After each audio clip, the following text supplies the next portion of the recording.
বিসমিল্লাহির রহমানির রহিম। আলহামদুলিল্লাহি রব্বিল আলামিন হামদাশ শাকিরিন। এটা সিরাজি শুরু করেছি। তো আলহামদুলিল্লাহি রব্বিল আলামিন, সমস্ত প্রশংসা মহান আল্লাহর। রব্বিল আলামিন, যিনি বিশ্বজগতের প্রতিপালক। হামদাশ শাকিরিন, শুকরকারীদের প্রশংসার মতো। অর্থাৎ আমি যে আল্লাহ তাআলার প্রশংসা করলাম, এটা একদম শুকরকারীরা যেভাবে প্রশংসা করে ঠিক সেভাবেই প্রশংসা করলাম। ওয়াসসালাতু, এটা যেহেতু সব জায়গায় যায়, মোকদ্দমার শুরুতেই সবসময় থাকে আলহামদুলিল্লাহ রবিল আলমিন আসসালাতু আসসালাম, তাই এত ব্যাখ্যা করার প্রয়োজন নেই, এটা সবাই পারার কথা। তো আসসালাতু আসসালাম, দরুদ ও সালাম আলা খৈরিল বারিয়া। খৈরুল বারিয়া মানে সর্বশ্রেষ্ঠ জীব, বারিয়া মানে হচ্ছে সৃষ্টিকুল, আর খৈর মানে উত্তম। তো খৈরুল বারিয়া সর্বশ্রেষ্ঠ জীব। তো দরুদ ও সালাম সর্বশ্রেষ্ঠ জীব মোহাম্মদের উপর, ওয়া আলিহি এবং তার পরিবারের উপর, আত্ময়িবিন আত্মহিরিন, তয়িবিন উত্তম যারা উত্তম, আর তহিন যারা পবিত্র। এরপর আল ফারাইদ নিসফুল ইলম, হাদিসে যে হাদিসটা এসেছে ইলম সম্পর্কে, ফারাইদ সম্পর্কে, সেই হাদিসটা এখানে বর্ণনা করা হবে। সেটা হচ্ছে ক্বালা রাসূলুল্লাহ সাল্লাল্লাহু আলাইহি ওয়াসাল্লাম, রাসূলুল্লাহ সাল্লাল্লাহু আলাইহি ওয়াসাল্লাম বলেছেন, তাআল্লামুল ফারাইদ, তোমরা ফারাইদ মানে হচ্ছে এই ফরজ, ফারাইজ ফরজনের বহুবচন। তো ফরজ মানে হচ্ছে এই মিরাস, এখানে ফারাইজ দ্বারা উদ্দেশ্য হচ্ছে মিরাস। তো রসুল বলেছেন, তোমরা তাআল্লামুল ফারাইদা, তোমরা মিরাস শিক্ষা করো, অর্থাৎ মিরাসের বিষয়গুলো শিক্ষা করো। ও আল্লিমুহান নাসা, এবং এগুলো শিক্ষা দাও, আল্লিমুহা এগুলো শিক্ষা দাও, আন্নাসা মানুষকে। কেন? ফাইন্নাহা, কেননা এগুলো অর্থাৎ এই যে ফরজ, অর্থাৎ এই মিরাসের বিষয়গুলো নিসফুল ইলম, জ্ঞানের অর্ধেক। অর্থাৎ মানুষ যত জ্ঞান অর্জন করে তার মধ্যে নিসফুল ইলম হচ্ছে এই ফরজ, এই মিরাস বিষয়ক জ্ঞান। কারণ এগুলো মারাত্মক এই শরীয়তের অর্ধেক বিষয়ই এর সাথে সম্পৃক্ত, এই কারণে এটাকে নিসফুল ইলম বলা হয়।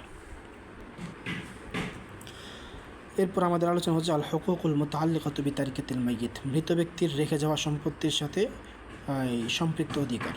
তো এখানে এই শব্দটা খেয়াল করুন, তারিকাতুল মাইয়িত। তারিকাতুল মাইয়িত শব্দটা বারবার আসবে। তারিকা মানে হচ্ছে রেখে যাওয়া সম্পত্তি, আল মাইয়িত মৃত ব্যক্তি। তো তারিকাতুল মাইয়িত মৃত ব্যক্তির রেখে যাওয়া সম্পত্তি।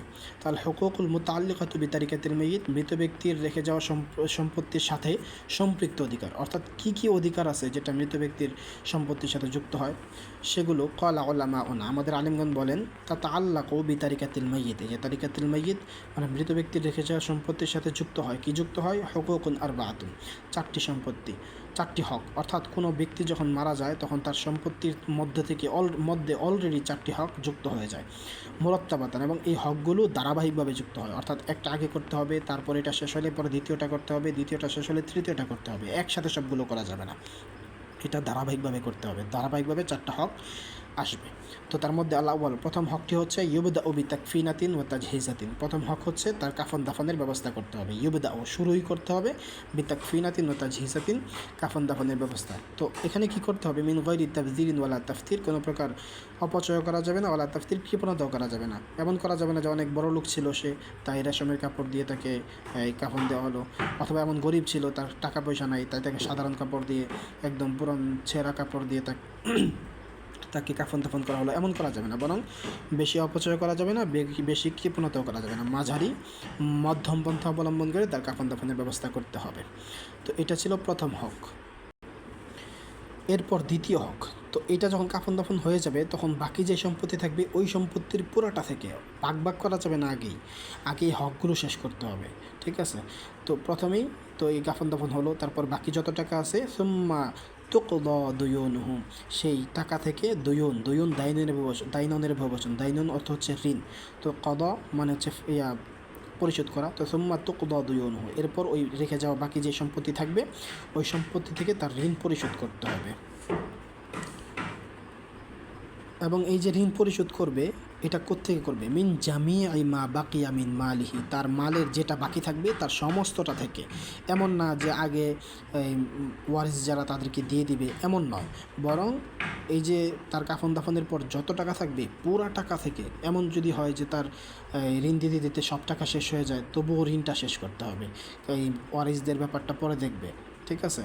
তো এটাই মিন জামিআ মা বাকিয়া মিন মালিহি, তার মাল থেকে যা বাকি থাকবে, অর্থাৎ কাফন দাফনের পর যা কিছু, নিচে লেখা আছে বাদাত তাকফিন ওয়াত তাজহিজ, কাফন দাফনের পর যা কিছু বাকি থাকবে ওই সবটা থেকেই তার ঋণ পরিশোধ করতে হবে। এটা গেল 2 নম্বর হক।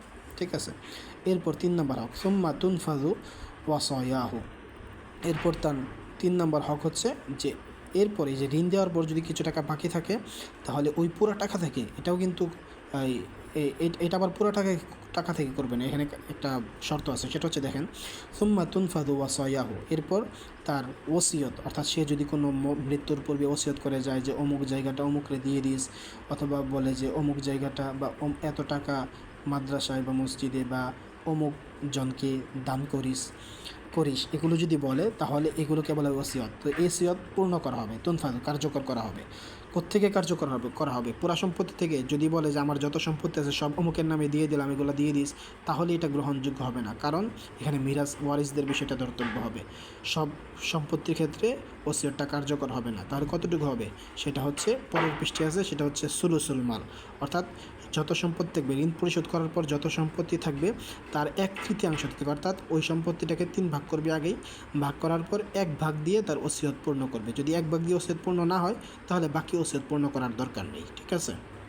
তো এই যে এই কথাটাই বলছে মিন সুলুসি মা বাকিয়া বাদাদ দাইন, এই যে ঋণ আদায়ের পর যেটা বাকি থাকবে তার মধ্য থেকে 1/3, অর্থাৎ ঋণ আদায়ের পর সম্পত্তিটাকে 3 ভাগ করবে, 3 ভাগ করার পর 1 ভাগ দিয়ে তার ওসিয়ত পূর্ণ করবে। এটা গেল 3 নম্বর হক। এরপর 4 নম্বর হক সুম্মা ইউকসামুল বাকি বাইনা ওয়ারাসাতিহি, এরপরে যে 4 নম্বরে আসবে বন্টনের বিষয়, অর্থাৎ ওয়ারিসদের মাঝে কী করবে? সম্পত্তিটা বন্টন করবে। সুম্মা ইউকসামুল বাকি, এরপর বাকি যে সম্পত্তি থাকবে এটা বন্টন করবে বাইনা ওয়ারাসাতিহি, অর্থাৎ ওয়ারিস যারা থাকবে তাদের মাঝে এই সম্পত্তিটা বন্টন করা হবে। এবং এই যে বন্টন করা হবে এটা কী অনুযায়ী বন্টন করা হবে? বিল কিতাব অনুযায়ী, অর্থাৎ কোরআনে যাদের কথা বলা হয়েছে তাদেরকেই দিতে হবে, ওয়া সুন্নাহ কোরআন সুন্নাহ অনুযায়ী, ওয়া ইজমাইল উম্মাহ এবং ইজমা অনুযায়ী এই বন্টন করতে হবে, ঠিক আছে? যে কাউরে যা মন চাই দিয়ে দিল এমন না, বরং কিতাবে যেই যতটুকু বলছে এতটুকু দিতে, সুলুস নাকি রুবু, অর্থাৎ 1/4 পাবে, সম্পত্তির 2/4 পাবে, কোনটা পাবে ওই অনুযায়ী, কিতাব অনুযায়ী এবং সুন্নাহ মানে হাদিস অনুযায়ী এবং ইজমা অনুযায়ী এইভাবে ওয়ারিসদের মাঝে বন্টন করে দিতে হবে, ঠিক আছে? এটা গেছিলো, এটা হলো আমাদের 4টা হক, অর্থাৎ মৃত ব্যক্তির রেখে যাওয়া সম্পত্তির সাথে এই 4টা হক সবসময় যুক্ত হবে। এই 4টার মাঝে প্রথম হচ্ছে কাফন দাফন, তারপর দ্বিতীয় হচ্ছে ঋণ আদায় পুরা সম্পত্তি থেকে, এরপর ঋণ আদায়ের পর যদি টাকা বাকি থাকে তাহলে ওই টাকাটাকে 3 ভাগ করে 1 ভাগ দিয়ে ওসিয়ত পূরণ করতে হবে।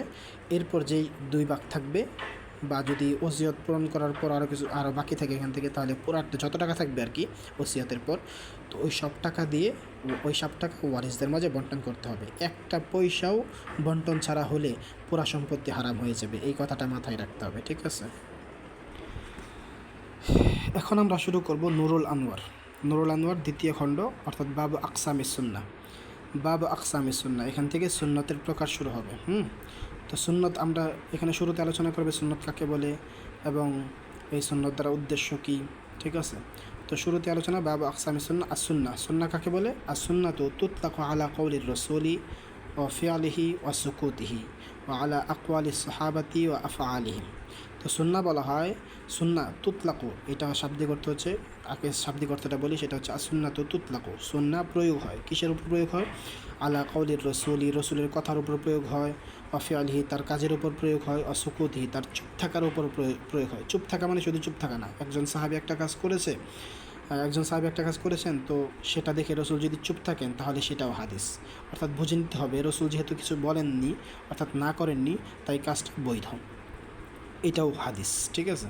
তেমনিভাবে আলা আকওয়ালি সাহাবাতি বা আফআলিহিম, তেমনিভাবে সাহাবিদের কথা এবং কাজের উপরও প্রয়োগ হয়। কী প্রয়োগ হয়? এই যে সুন্নাহ শব্দটা, অর্থাৎ এটা যদি সহজ বাংলা অর্থ করি তাহলে হবে সুন্নাহ শব্দটি রসুলের কথা, কাজ এবং চুপ থাকাকে বোঝায়, তেমনিভাবে সাহাবিদের কথা এবং কাজকেও সুন্নাহ বোঝায়, ঠিক আছে? তো সুন্নাহ গেল এটা। তারপর হাদিস তাহলে কাকে বলে? ওয়াল হাদিস ও ইউতলাকু আলা কওলির রসুল। তো হাদিস শব্দটা প্রয়োগ হয় রসুলের কথার উপর খাসসাতান, বিশেষভাবে, অর্থাৎ শুধু রসুলের কথাটাকে হাদিস বলা হয়, আর রসুলের কথা, কাজ এবং চুপ থাকা, সাহাবিদের কথা, কাজ, এগুলো সবগুলো সুন্নাহ। আর হাদিস খাস কি? অর্থাৎ রসুলের শুধু রসুলের কথাটাকে হাদিস বলা হয়, ঠিক আছে?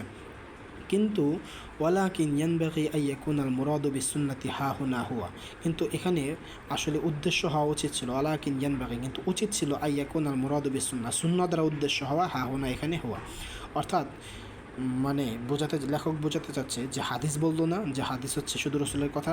লেখক বলছেন আসলে হাদিসের সংজ্ঞা এটা না, এটা সুন্নতের সংজ্ঞা, অর্থাৎ সুন্নত হচ্ছে শুধু রসুলের কথা, এটা উচিত ছিল হওয়া, অর্থাৎ সুন্নতের সংজ্ঞা হওয়া উচিত ছিল শুধু রসুলের কথা, ঠিক আছে। আর হাদিসের সংজ্ঞা হওয়া উচিত ছিল যে রসুলের কথা কাজ এবং চুপ থাকা, সাহাবিদের কথা কাজ, এটা হাদিস হওয়ার কথা ছিল, এবং রসুলের শুধু কথাটা শূন্য হওয়ার কথা ছিল। তো এখানে উল্টা হয়েছে। তো হুয়া হাদা ফাকত কেন হওয়ার উচিত ছিল লিআন্নাল মুসান্নিফা যাকারা আফআলান নবিয়্যি ওয়া আফআলা সাহাবাতি ওয়া আকওয়ালাহুম বা'দা হাযাল বাবি ফি ফাসলিন আখার। কেননা এখানে যেহেতু সুন্নতের আলোচনা করবে, অথচ আমরা একটু আগেই বললাম যে সুন্নত হচ্ছে রসুলের কথা কাজ, চুপ থাকা, সাহাবিদের কথা কাজ, এগুলো সুন্নত। কিন্তু এখানে লেখক শুধু রসুলের কথার আলোচনা করবেন, রসুলের কাজ, সাহাবিদের কথা, সাহাবিদের কাজ আলোচনা করবেন না, বরং এগুলো অন্যভাবে আলোচনা করবেন। তার মানে এখানে বোঝা গেল যে সুন্নত দ্বারা এখানে রসুলের কথা কাজ চুপ থাকা উদ্দেশ্য না, বরং শুধু রসুলের কথাটাই উদ্দেশ্য। এই কারণে লেখক বলেছেন যে এখানে আসলে সুন্নত দ্বারা এই যে হাদিস উদ্দেশ্য হওয়া উচিত ছিল, কিন্তু এখানে আর কি একটু এবারতে গড়বড় হয়ে গেছে। এটা মুকদ্দমা, এটা এত দেখার বিষয় নয়। তো যাকারা আফআল নবী ওয়া আফআল সাহাবাতি ওয়া আকওয়ালহুম বা'দা হাযাল বাবি ফি ফাসলিন আখার। তো লেখক এই যে রসুলের কথা, রসুলের কাজ এবং সাহাবিদের কাজ ও কথা অন্যভাবে এই ফসলের পর, ফি ফাসলিন আখার অন্য ফসলে এই বাবের পর উল্লেখ করেছেন, অর্থাৎ এটা এখানে আলোচনা হবে না, এই সুন্নতের মধ্যে আলোচনা হবে না, বরং আফআলুর রসুল নামে একটা আলাদা বাব আছে, সেখানে আলোচনা করা হবে, ঠিক আছে। তো এখন এই যে সুন্নাহ সম্পর্কে, তো আমরা তো নুরুল আনোয়ার প্রথমেই পড়েছিলাম যে কিতাবুল্লাহর যে প্রকারগুলো আম, খাস, মুতলাক, মুকাইয়াদ, এগুলো পড়েছিলাম না? তো সুন্নাতের মাঝেও কিন্তু এমন আছে আম, খাস, মুতলাক, মুকাইয়াদ।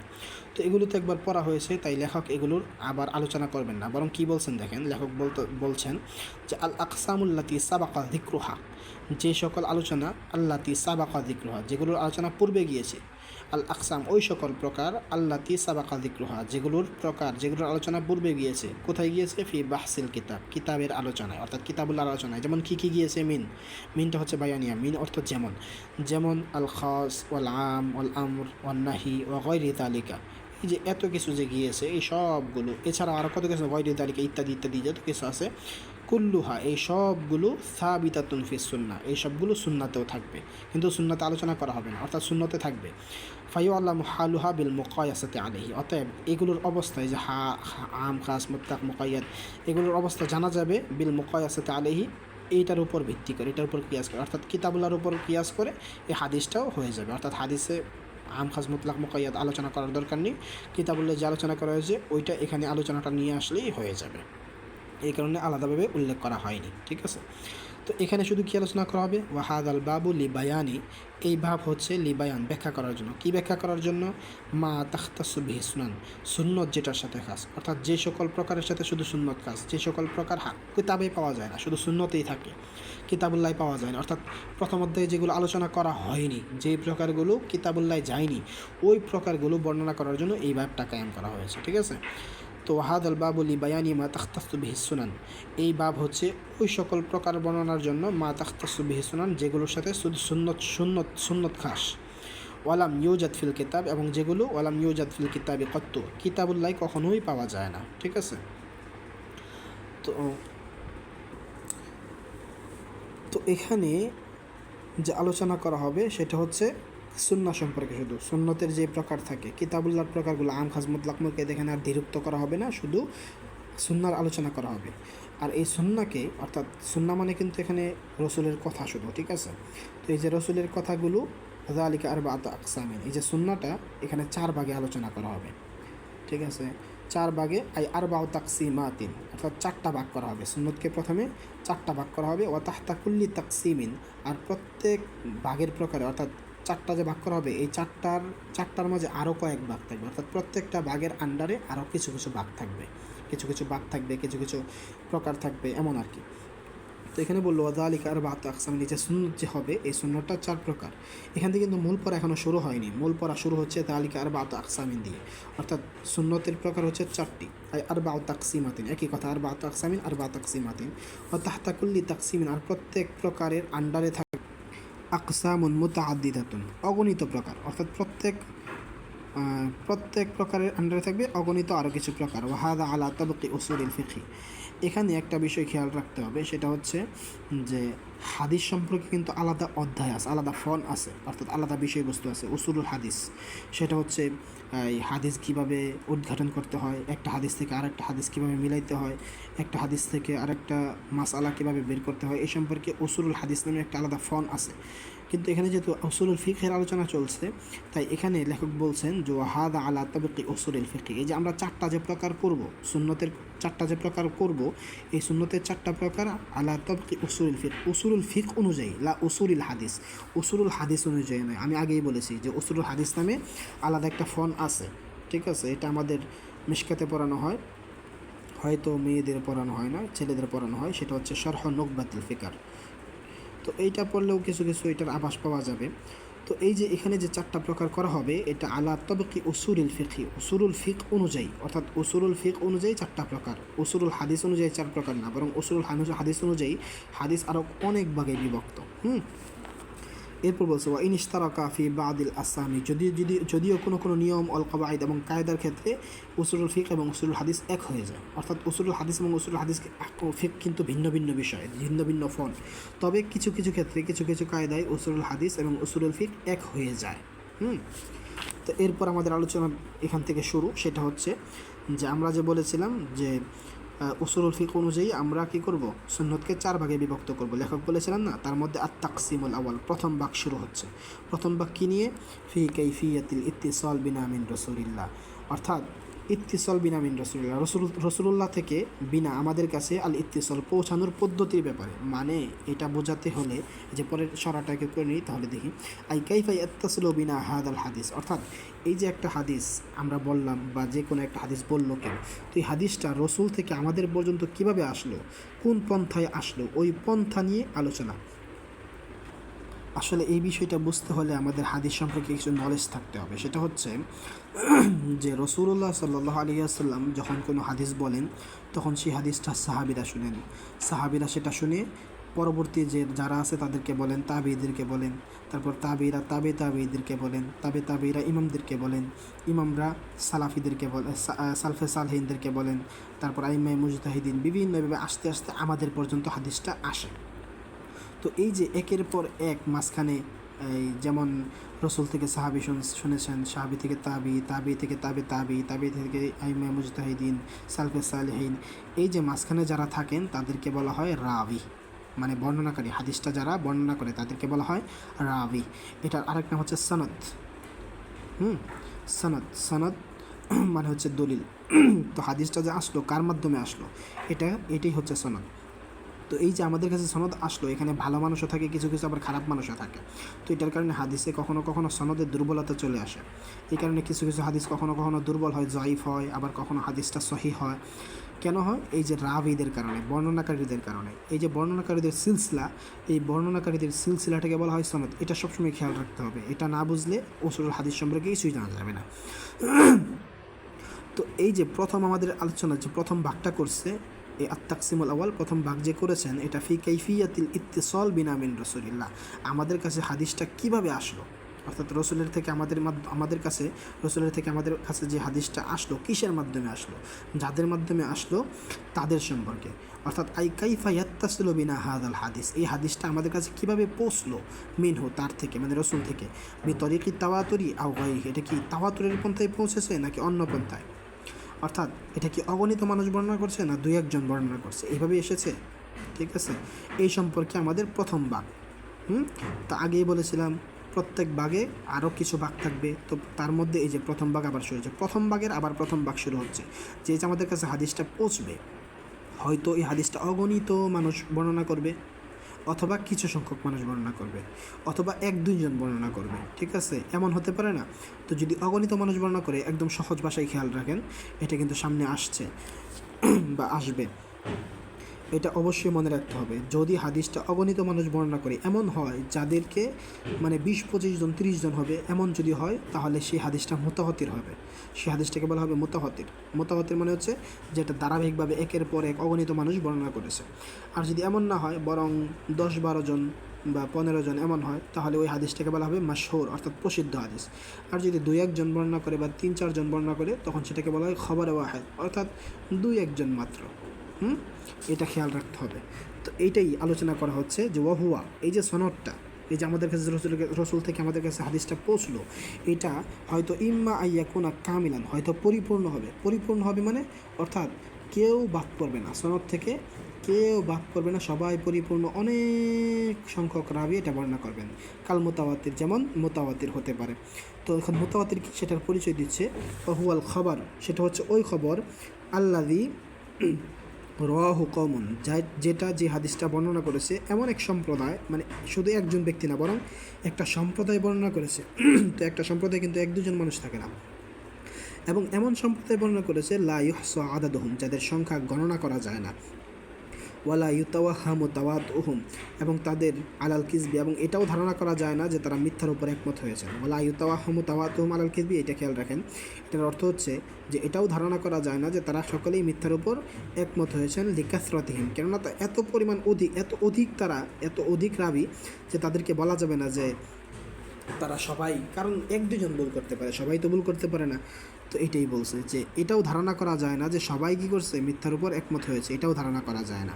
কেন? কারণ তারা সংখ্যায় অনেক, ওয়াতাবায়ুনি আমাকিনিহিম, এবং তাদের যে স্থান এটা সম্ভব হওয়ার কারণে, অর্থাৎ তারা একের সাথে অপরের মিলন হয়েছে, মিলন মানে হচ্ছে সাক্ষাৎ হয়েছে, এটার কারণে ও আদালাতিহিম, এবং এই কারণে যে মিথ্যার উপর একমত হয়েছে ধারণা করা যায় না, এই কারণে যে ও আদালাতিহিম, তারা ন্যায়নিষ্ঠবান। এই কারণে। তো এই যে এখন ওয়ালাম ইউশতারাত ফিহি তাআয়্যুনু আদাদিন, এখানে যে মোতাওয়াতিরের ক্ষেত্রে কতজন হতে হবে, অর্থাৎ রাবি অগণিত তো বলেছে, তো অগণিতের ক্ষেত্রে কি 20-25 জন 30 জন কোনো সংখ্যা নির্দিষ্ট আছে? এই কথা বলতেছে ওয়ালাম ইউশতারাত ফিহি তাআয়্যুনু আদাদিন, মোতাওয়াতিরের ক্ষেত্রে সংখ্যার কোনো শর্ত করা যাবে না। কামা কিলা, যেমন কেউ কেউ বলেছেন আন্নাহা সাবআতুন, যে 7 জন, অর্থাৎ 7 জন হলে হাদিসটা মুতাওয়াতির। ওয়াকিল আরবাউনা, কেউ কেউ বলেছেন 40 জন হলে হাদিসটা মুতাওয়াতির, অর্থাৎ রাবি যদি 40 জন থাকে। ওয়াকিল সাবআউনা, আবার কেউ কেউ বলেছেন রাবি যদি 70 জন থাকে তাহলে হাদিসটা মুতাওয়াতির। এই লেখক এই কথা জবাব দিচ্ছেন যে লাম ইউশতারাত ফিহি তাআয়্যুন, এই যে সংখ্যা সীমাবদ্ধতা করেছে, এই সংখ্যার সীমাবদ্ধতা করা যাবে না, বরং বাল কুল্লু মা ইয়াহসুলু বিহিল ইলমু জরুরি, বরং প্রত্যেক ওই হাদিস যেটার মাধ্যমে ওই হাদিস মা ইয়াহসুলু বিহি, যেটার মাধ্যমে অর্জন হয়, কি অর্জন হয়? আল ইলমু জরুরি, ইলমে জরুরি অর্জন হয়। ফাহুয়া মিন ইমারাতিত তাওয়াতুর, সেটাই তাওয়াতুরের আলামত, অর্থাৎ বুঝতে হবে সেটাই, সেই হাদিসটাই মোতাওয়াতির। তো এখানে নুরুল আনোয়ার থাক, কারণ নুরুল আনোয়ার এখানে একটু বোঝার বিষয় আছে, তাই যতটুকু বুঝাইলাম ততটুকুই বুঝেন। এখন আমরা শুরু করি হেদায়া সানি। তো বিসমিল্লাহির রহমানির রহিম। তো হেদায়া সানি এটা কিন্তু ওই যে আমরা শরহে বেকায়া কিতাব পড়েছি না, শরহে বেকায়া সানি, ওই কিতাবটার হুবহু একই রকম পড়া, শুধু এখানে শব্দের কিছু পার্থক্য, অর্থাৎ ওইখানে বিস্তারিত কিছু লেখা ছিল, এখানে কিছু থাকবে অবিস্তারিত, আবার কিছু থাকবে এখানে বিস্তারিত যেটা ওইখানে ছিল না, এমন বাকি সেম টু সেম পড়া। যেমন দেখেন, শুরু করেন কিতাবুন নিকাহ, তো এখানে শুরুতে ছিল নিকাহের সংজ্ঞা দিয়েছিল, কিন্তু এখানে নিকাহের সংজ্ঞা দিবে না, এখানে শুরুতেই বলবে ক্বালা আন নিকাহু ইয়ানআকিদু বিল ইজাবি ওয়াল কবুল, শুরুতেই শুরু করেছেন যে বিবাহ সংগঠিত হবে ইজাব ও কবুলের মাধ্যমে। এগুলো তো বোঝানোর বিষয় নেই, আমি শুধু অর্থ বলছি, এগুলো শরীফ খাতে যেহেতু পড়েছেন তাই একবার শুধু বুঝে যান তাহলেই হবে, যেটা বুঝবেন না সেটা শুধু জেনে রাখুন। আর নিকাহু ইয়ানআকিদু বিল ইজাবি ওয়াল কবুলি, বিবাহ সংগঠিত হবে ইজাব ও কবুলের মাধ্যমে, ইজাব মানে প্রস্তাব এবং গ্রহণের মাধ্যমে, বিলাফজাইনি, দুটি শব্দে থাকতে হবে। হ্যাঁ, ইউআব্বারু বিহিমা আনিল মাজি, যেই দুইটি শব্দ উভয়টি ইউআব্বারু বিহিমা আনিল মাজি, উভয়টি অতীতকালীন হতে হবে। তো এখানে এরপর দেখেন কি লিখেছে, লিআন্না সিগাতা ওয়া ইন কানাত লিল ইখবার, যদিও এই যে সিগা মানে মাজির যে সিগা, যেমন সে খেয়েছে, আমি গ্রহণ করলাম, আমি প্রস্তাব দিলাম, এগুলো কি খবর বোঝায় না, মানে একটা সংবাদ দেয় না যে আমি করলাম, তার মানে একটা সংবাদ দিলাম আমার করার ব্যাপারে। তো এই যে সংবাদ দেয়, এগুলো ইখবারের জন্য গঠিত, যে লিআন্না সিগাতা ওয়া ইন কানাত লিল ইখবার, যদিও এই যে সিগাগুলো, এই মাজির যে সিগা, এই সিগাগুলো যদিও খবরের জন্য, কিন্তু ফাকাদ জুইলাত লিল ইশারান, কিন্তু শরীয়তগতভাবে এগুলোকে ইনশার জন্য গঠন করে, ইনশার জন্য বানানো যায়। অর্থাৎ ইনশা মানে হচ্ছে কোনো কাজ সংগঠিত করা। তো বিয়ে তো সংগঠিত হচ্ছে, বিয়ে তো আর অতীতকালীন কিছু না। অর্থাৎ আমি যদি বলি আমি বিয়ে করলাম বা আমি প্রস্তাব দিলাম, আর কেউ যদি বলে যে আমি গ্রহণ করলাম, তো এটা অতীতকালীন হলো না, তো সংবাদ দিল, কিন্তু এটা তো বিয়ে হলো না। তো এইটার জবাবে বলছেন যে আসলে মাজির যে অতীতকালীন শব্দ, এটা দিয়ে যদিও খবর বোঝায়, তবুও এটা ইনসার জন্যই ব্যবহার করা হয় শরীয়তে। এই কথাই বলেছেন ফাকাদ জুইলাত লিল ইনসা ইশরান, শরীয়তগতভাবে এগুলোকে ইনসার জন্যই ধরা হয়। দাফআন লিল হাজাত, কেন? প্রয়োজনের জন্য। দাফআন লিল হাজাতি, প্রয়োজনের জন্য। এরপর তবে ওয়ান আকিদু বিলাফসাইনি, তবে বিবাহ সংগঠিত হবে এমন দুই শব্দ দিয়ে ইয়াব্বারু বিআহাদিহিমা আনিল মাজি, যাদের যেই দুইটার একটা হচ্ছে অতীতকালীন শব্দ, অবিল আখরি আনিল মুস্তাকবিল, যার অপরটি হচ্ছে ভবিষ্যৎকালীন শব্দ। মিসলু আইয়াকুলা জাওয়াজনি, যেমন কেউ বললো আমাকে বিয়ে করুন, কোনো মেয়ে বললো বিয়ে দিন বা বিয়ে করুন। ফায়াকুলু জাওয়াজতুকা বা জাওয়াজতুকি, তখন অপর ছেলে বললো যে আমি তোমাকে বিয়ে করলাম, তখন এটা আবার বিয়ে হয়ে যাবে। কেন হবে? কারণ লিআন্না হাযা তাওকিলুন বিন নিকাহ, কারণ যে প্রথম যে শব্দ বলেছে আমাকে বিয়ে দিন বা বিয়ে করুন, এই শব্দ দিয়ে অপরজনকে সে উকিল বানিয়ে দিয়েছে। ঠিক আছে, যদি আমাকে কেউ বলে বা আমাকে বিয়ে করুন, তাহলে আমি যদি বলি যে আমি বিয়ে করলাম, তাহলে বিয়ে হয়ে যাবে। কেন? কারণ সে যখন বলেছে আমাকে বিয়ে করুন, তখন সে আমাকে তার উকিল বানিয়ে দিয়েছে, অর্থাৎ আমি যার সাথে বিয়ে দিব সে তার সাথেই বিয়ে করবে। তো যখন আমাকে উকিল বানিয়ে দিল, তখন আমি বললাম আমি বিয়ে করলাম, তখন আমি কেমন যেন আমি প্রস্তাব দিলাম, আমি গ্রহণ করলাম। এই কথা লিআন্না হাযা তাওকিলুন বিন নিকাহ, কেননা এটা হচ্ছে এই যে কওল জাওয়াজনি, এই যে জাওয়াজনি শব্দটা বিবাহের উকিল বানিয়ে দেওয়ার মতো। ওয়াল ওয়াহিদু, আর এক ব্যক্তি ইয়াতাওয়াল্লা তরফাইন নিকাহি, নিকাহের ক্ষেত্রে দুই দিকের মালিক হতে পারে। দুই দিক মানে একই ব্যক্তি প্রস্তাবও দিতে পারে, গ্রহণও করতে পারে, কিন্তু ক্রয় বিক্রয়ের ক্ষেত্রে হয় না। ক্রয় বিক্রয়ের ক্ষেত্রে এক ব্যক্তি দুই কাজ করতে পারবে না, বরং বিবাহের ক্ষেত্রে এক ব্যক্তি দুই কাজ করতে পারবে, প্রস্তাবও দিতে পারবে, গ্রহণও করতে পারবে। এই কারণে যদি কেউ বলে জাওয়াজনি আমাকে বিয়ে দিন, তখন অপরজন যদি আমি বিয়ে করলাম, তাহলে বিয়ে হয়ে যাবে। আলামা নুবাইয়িনুহু ইনশাআল্লাহ, যেটা আমরা সামনে আরও আলোচনা করব। এটা কিন্তু শরহে বাকিয়াতেও গিয়েছে, এখানে বিস্তারিত আলোচনা করা হয়েছে, ওখান থেকে আপনি খেয়াল করলে বুঝতে পারবেন। তো এরপর ওয়ান আকিদু বিলাফজিন নিকাহি, এরপর এগুলো আলোচনা গিয়েছে যে বিবাহ কী কী শব্দ দ্বারা সংগঠিত হবে, সেখানে আলোচনা গিয়েছিল না? তো ইয়ান আকিদু কী কী শব্দ দ্বারা হবে? বিলাফজিন নিকাহ শব্দ দ্বারা হবে, ওয়াত তাজউইজ শব্দ দ্বারা হবে, ওয়াল হিবা শব্দ দ্বারা হবে, ওয়াত তামলিক শব্দ দ্বারা হবে। তামলিক মানে মালিকানা করা, মালিক করে দেওয়া। ও সদকা শব্দ দিয়েও বিয়ে হয়ে যাবে। কেউ যদি বলে আমি সদকা করলাম, অপরজন বলে আমি গ্রহণ করলাম, তাহলেও বিয়ে হয়ে যাবে। এমনিভাবে সবগুলো। ওয়াকাল শাফি, তবে ইমাম শাফি এখানে একটু মত পার্থক্য করেন। ইমাম শাফি বলেন লা ইয়ানাকিদু ইল্লা বিলাফজিন নিকাহি ওয়াত তাজউইজ, ইমাম শাফি বলেন যে বিয়ে শুধু নিকাহ এবং তাজউইজ শব্দ দ্বারা হবে। লা ইয়ানাকিদু, বিয়ে সংগঠিত হবে না, ইল্লা বিলাফজিন নিকাহি ওয়াত তাজউইজ, নিকাহ এবং তাজউইজ শব্দ ছাড়া অন্য শব্দ দিয়ে বিয়ে হবে না। কেন? লিআন্না তামলিকা লাইসা হাকিকাতান ফিহি ওয়ালা মাজাজান আনহু, কেন? লিআন্না তামলিক, মালিকানার যে বিষয়টা, যে তামলিক, হিবা, সদকা, এই শব্দগুলো লাইসা হাকিকাতান ফিহি, এখানে বিয়ের কোনো বাস্তবতাই নেই, ওয়ালা মাজাজান আনহু, এবং রূপক অর্থে এগুলোকে বিয়ের অর্থে ব্যবহৃত করা হয় না। যে মালিক করে দেওয়া, তারপর দান করে দেওয়া, এগুলো শাব্দিক অর্থেও তো বিয়ের জন্য ব্যবহৃত হয় না, বরং বাব্দিক অর্থেও বিয়ের জন্য ব্যবহৃত হয় না। তাই ইমাম শাফি বলেন যে এগুলো দ্বারা বিয়ে হবে না। তার দলিল কি? তার দলিল হচ্ছে কেন? লিআন্না তাজউইজ লিত তালফিকি ওয়ান নিকাহ লিজ-জম্মি, তালফিক এবং জম একই কথা, মিলন বোঝায়, মানে মিলন অর্থ হচ্ছে মিলন। কেননা তাজউইজ শব্দ এবং নিকাহ শব্দ মিলন বোঝায়। কী বোঝায়? দুটি আত্মার বা দুটি শরীরের বা দুটি দেহের, দুটি মনের মিলন হচ্ছে তাজউইজ এবং নিকাহ, ছেলে মেয়ের মিলন। কিন্তু ওয়ালা দম্মা ওয়ালা ইজদিওয়াজা বাইনাল মালিক ওয়াল মামলুক, কিন্তু মিল্ক, তামলিক, সদকা, এই শব্দগুলোতে এই মিলন বোঝায় না। ওগুলোকে মিলন বোঝায়? ওগুলোতে মিলন বোঝায় না, ওগুলোতে মালিক করে দেওয়া বোঝায়, তারপর সদকা দিয়েও মালিক করে দেওয়া বোঝায় আসলান। তো মূলগতভাবে মিল্ক, সদকা, তারপর হিবা, এই শব্দগুলোর মাঝে কী পাওয়া যায় না? এই মিলনের অর্থ পাওয়া যায় না। এই কারণে বাইনাল মালিক আল মামলুক বলছে, এই এক কথার মানে হচ্ছে যে এই ইত্যাদি উক্ত শব্দগুলোতে মালিকানার অর্থ আর মিলনের অর্থ পাওয়া যায় না। তাই ইমাম শাফি কি বলেন যে এই নিকাহ এবং তাজউইজ শব্দ দ্বারা বিয়ে ছাড়া হবে না। আর আমাদের দলিল কি? লানা, এইখানে হেদায়ার একটা বিষয় খেয়াল রাখবেন, যদি লানা মানে শাব্দিক অর্থ হচ্ছে আমাদের জন্য, কিন্তু দলিল হিসাবে লানা ব্যবহার করা, অর্থাৎ আমাদের দলিল, দলিলও না, লানা মানে আমাদের দলিল। তেমনি লাহু মানে তার দলিল, লাকুম তোমাদের দলিল, লাহু তার দলিল, এমন। ঠিক আছে, মনে থাকবে, এটা অবশ্যই মনে রাখতে হবে। লানা আমাদের দলিল হচ্ছে আন্নাত তামলিকা সাবাবুন লিমিলকিল মুতাআতি, আমরা বলি যে আন্নাত তামলিক, মালিকানার যে বিষয়টা, অর্থাৎ কেউ যদি যেমন দাসীকে কেউ যদি দান করে অথবা দাসী যদি কেউ ক্রয় করে, তাহলে সে মিল্কে বোঝার মালিক হয় না, মিল্কে মোতার মালিক হয় না, সে তার সাথে জিমা করতে পারে না। তো তার মানে কী বোঝা গেল? তার মানে মালিকানা হচ্ছে মিল্কে মোতার কারণ, অর্থাৎ কেউ যদি মালিক হয় তাহলেই সে মিল্কে মোতার মালিক হতে পারবে। তো এই মালিকানা হচ্ছে কি মিল্কে মোতার সবাব, হ্যাঁ, ফি মাহাল্লিহা বিওয়াসিতাতি মিল্কের রাকাবাতি। কীভাবে সে মিল্কে মোতার মালিক হবে? কারণ সে বিওয়াসিতাতি মিল্কের রাকাবা, কারণ সে তো শরীরের মালিক, সে তো পুরা দেহেরই মালিক। কোনো দাসী যদি কেউ ক্রয় করে, সে কি বলতে পারবে যে আমি তার আত্মার মালিক? সে তো আত্মার মালিক না, সে তো পুরা দেহেরই মালিক। অতএব পুরা দেহের মালিক, সে তো মিল্কে মোতারও মালিক, ঠিক না? অর্থাৎ তার সাথে যে জিমা করতে পারবে। তো এটাই বলছে আলানা না তামলিকা সাবাবুন লি মিল্কিল মুতাআতি ফি মাহাল্লিহা বিওয়াসিতাতি মিল্কের রাকাবা। যেহেতু পুরা শরীরে সে মালিক, তাই মিল্কে মোতারও সে মালিক। আর এই মালিকানার কারণ কি? তার এই মালিক। আর এই যে মিল্কে মোতার মালিকানার কারণ হচ্ছে সে এই বস্তুটা, এই বাদিটা ক্রয় করেছে বা সদকা হিসেবে পেয়েছে, অর্থাৎ সে মালিক হয়েছে এই কারণে। হ্যাঁ, ওয়া সাবিতু বিন নিকাহ, আর নিকাহ দ্বারা তো এটাই সাব্যস্ত, অর্থাৎ নিকাহ দ্বারা তো মিল্কে মোতাই লাভ করে। তো মালিকানা দ্বারা তো মিল্কে মোতাই লাভ করলো। তো একই তো কথা হলো। ওয়াসাবাবিয়াতু তরিকুল মাজাজ, আর যেখানে সাবাব পাওয়া যায় সেখানে মাজাজের পন্থায় বিয়েটা সংগঠিত হয়। এইটার অর্থ হচ্ছে ওয়াসাবাবিয়াতু, আর সাবাব পাওয়া গেলে তরিকুল মাজাজ, সেটাই মূলত রূপক অর্থে বিয়ের জন্য ব্যবহৃত হবে। তো এটা গেল কী কী শব্দ দ্বারা বিয়ে হবে।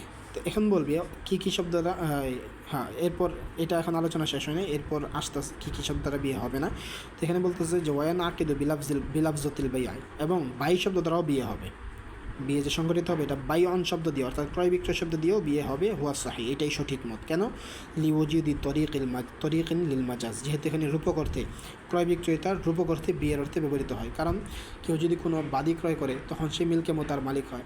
তেমনিভাবে এই মোহর দিয়ে যখন কোনো নারীকে সে এই মোহর দিয়ে বিয়ে করে, তখনও তো মানে ক্রয় বিক্রয়ের প্রায় মতোই, এমনই, তখনও সে মিল্কে মোতার মালিক হয়। তো মিল্কে মোতা মালিক হওয়ার দিক থেকে রূপক অর্থে ক্রয় বিক্রয়টা নিকাহের মতো। ঠিক আছে, বুঝতে পারছেন? এরপর আলোচনা হচ্ছে কী কী শব্দ দ্বারা বিয়ে হবে না। ওয়ালা ইয়ানাকিদু বিলাফজাতিল ইজারাতি ফি সাহিহি, এটা কিন্তু শরহ বাকায়দা এই সবগুলোই চলে গেছে। তো ওয়ালা ইয়ানাকিদু, বিয়ে সংগঠিত হবে না, বিলাফজাতিল ইজারাতি ফি সাহিহ, সহি মত অনুযায়ী ইজারা শব্দ দিয়ে, অর্থাৎ ভাড়া নিলাম এই শব্দ দিয়ে বিয়ে সংগঠিত হবে না। কেন? লিআন্নাহু লাইসা বিসাবাবিন লিমিলকিল মুতাআতি, কেননা ভাড়া নেওয়াটা মিল্কে মোতার কারণ হয় না। অর্থাৎ কেউ যদি কোনো বাদীকে ভাড়া নেয় তখন সে তার সাথে কিন্তু জিমা করতে পারে না।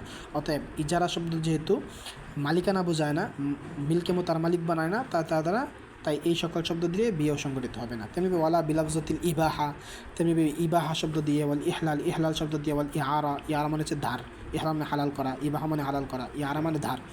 তো এই জাতীয় শব্দ দিয়েও বিয়ে হবে না। কেন? লিমা কুলনা, আমরা যেহেতু বললাম পূর্বে কি বললাম, যে এগুলো দ্বারা মিল্কে মোতা বোঝায় না। তো এগুলো দ্বারা যেহেতু মিল্কে মোতা বোঝায় না, তাই এগুলো দিয়ে বিয়ে সংগঠিত হবে না। তেমনিভাবে ওয়ালা বিলাফজাতিল ওসিয়াতি, তেমনি ওসিয়ত শব্দ দিয়েও এই বিয়ে হবে না। কেন? লিআন্নাহা তুজিবুল মিল্কা, কেননা এগুলো দিয়ে মালিকানা বোঝায়, মিল্কে মোতার মালিকানা বা বিভিন্ন মালিকানা বোঝায়। তবে কখন বোঝায়? ওসিয়তটা কখন কার্যকর হয়? মৃত ব্যক্তি মরার পর হয় না? যেমন একটু আমরা মিরাসেই পড়েছি যে মৃত ব্যক্তি রেখে যাওয়া সম্পত্তি থেকে ওসিয়ত পূর্ণ করতে হয়, ঠিক না? তো এই যে লিআন্নাহা তুজিবুল মিল্কা, এই যে ওসিয়ত, এটা মালিকানার অধিকার দেয় কখন? মুজাফান ইলা মা বাদাল মউত, মৃত্যুর পর এটার মালিকানা বোঝায়। ঠিক আছে? তো এই সকল শব্দ দিয়ে বিয়ে হবে, আর এই সকল শব্দ দিয়ে বিয়ে হবে না, এটা পূর্বে আলোচনা হলো। এখন আলোচনা হবে যে সাক্ষীর ব্যাপারে, অর্থাৎ বিয়ে করতে হলে অবশ্যই দুজন সাক্ষী লাগবে, দুজন অথবা একজন পুরুষ দুজন মহিলা, এই কথা বলছে। যে ইমাম কুদুরি বলেন আর কি, ওয়ালা ইয়ানাকিদু নিকাহুল মুসলিমিন, মুসলমানদের বিয়ে সংগঠিত হবে না ইল্লা বিহুদুরি শাহিদাইনি, দুজন সাক্ষী ব্যতীত, হর্রয়নি, এবং এই সাক্ষী দুজন কী হতে হবে? হর্রয়নি, স্বাধীন হতে হবে, আকিলাইনি, এবং বিবেকবান হতে হবে, বালেগ হতে হবে, মুসলিম হতে হবে, রজুলাইনি, দুজন পুরুষ হতে হবে, অথবা রজুলিন, অথবা একজন রজুলান, নাকি এখানে কি বলছে? হ্যাঁ, রজুলিন হবে। তাও রজুলিন, তবে একজন পুরুষ হবে, ওয়ামরাআতাইনি, এবং দুজন মহিলা হতে হবে। এবং পাশাপাশি কী হতে হবে? উদুলান, কী হতে হবে? দুজনই সবাই ন্যায়পরায়ণ হতে হবে। উদুলান কানু আও গায়র, এখানে যে কথা বলছে উদুলান কানু আও গায়র উদুলিন, ন্যায়পরায়ণ হোক বা না হোক এটা কর্তব্য নয়। আও মাহদুদাইনি ফিল কদফ, অথবা কদফ মাহদুদ ফিল কদফ, অর্থাৎ কেউ যদি মিথ্যা অপবাদ দিয়ে ধরা খায়, যে একজনের মিথ্যা অপবাদ দিয়েছে পরে সে ধরা খাইল, সে তো মিথ্যা বলছিল, তো এই ব্যক্তির সাক্ষ্য কিন্তু গ্রহণযোগ্য না। তবে বিয়ের ক্ষেত্রে তার সাক্ষ্য গ্রহণযোগ্য, এই কথা বলছে যে ন্যায়পরায়ণ হোক বা অন্যায়পরায়ণ হোক, ন্যায়পরায়ণ না হোক, তেমনি মাহদুদ ফিল কাজাফ অর্থাৎ মিথ্যা বলে ধরা খাইছে এমন ব্যক্তি হইলেও তার সাক্ষ্য গ্রহণযোগ্য হবে। ঠিক আছে, আজকে এতটুকুই থাক। ইনশাল্লাহ কালকে থেকে বিস্তারিত আর একটু ভালো করে পড়ানো হবে ইনশাল্লাহ। আসসালামু আলাইকুম।